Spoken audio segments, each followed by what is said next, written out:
paraîtra le 17. Qui est-ce qui a signé cette... C'est une enquête, on peut dire. C'est Oui, une enquête, c'est un reportage dessiné. Il y a une journaliste, Marie-Françoise Colombani, et Damien Roudot, qui est un illustrateur et qui a dessiné ce qu'il a vu. C'est un tout petit livre. Hein. Vous le lisez, après vous ne voyez plus jamais les choses comme avant. Parce que je trouve que ces mots de jungle, de Calais, de réfugiés, on les entend tellement aux actualités qu'ils finissent par être usés et vidés de leur sens. Or, Marie-Françoise Colombani et Damien Roudot, ils ont été là-bas, ils ont été à Calais une fois, deux fois, trois fois.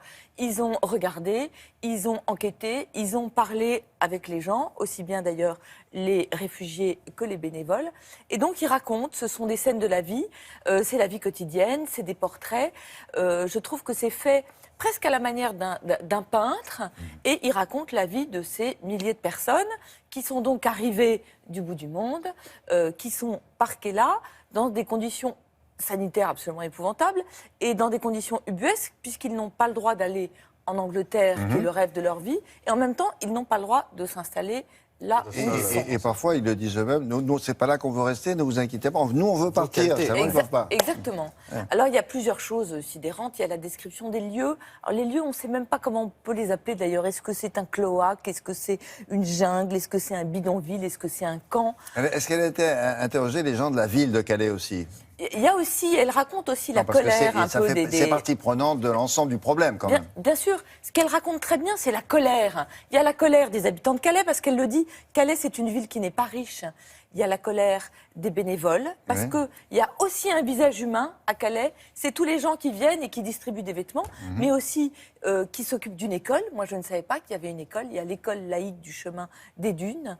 Vous avez ceux qui viennent apporter juste de la consolation. Vous avez des avocates, vous avez 2 avocates du barreau de Paris qui viennent essayer de démêler des situations.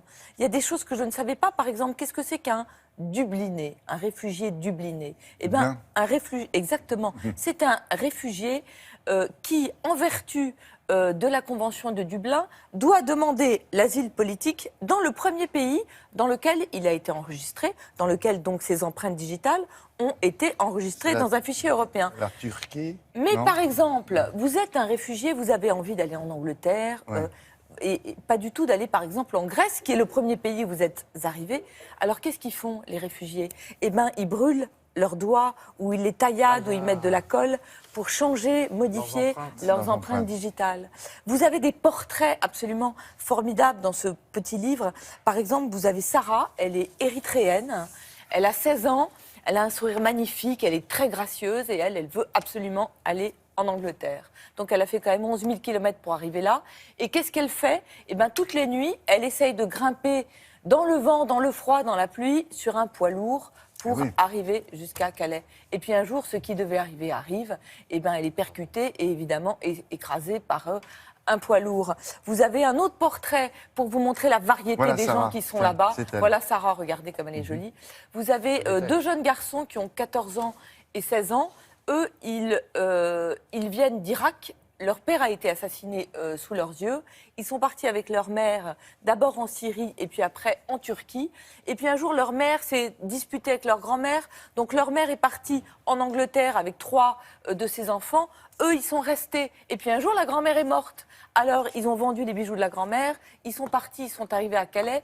Ils sont absolument dans leur droit, celui d'aller rejoindre leur mère en Angleterre. Et puis, évidemment, ça ne se passe pas comme ça. Il y a un couple de bénévoles qui les a hébergés actuellement. C'est plein d'histoires humaines comme ça que raconte Marie-Françoise Colombani.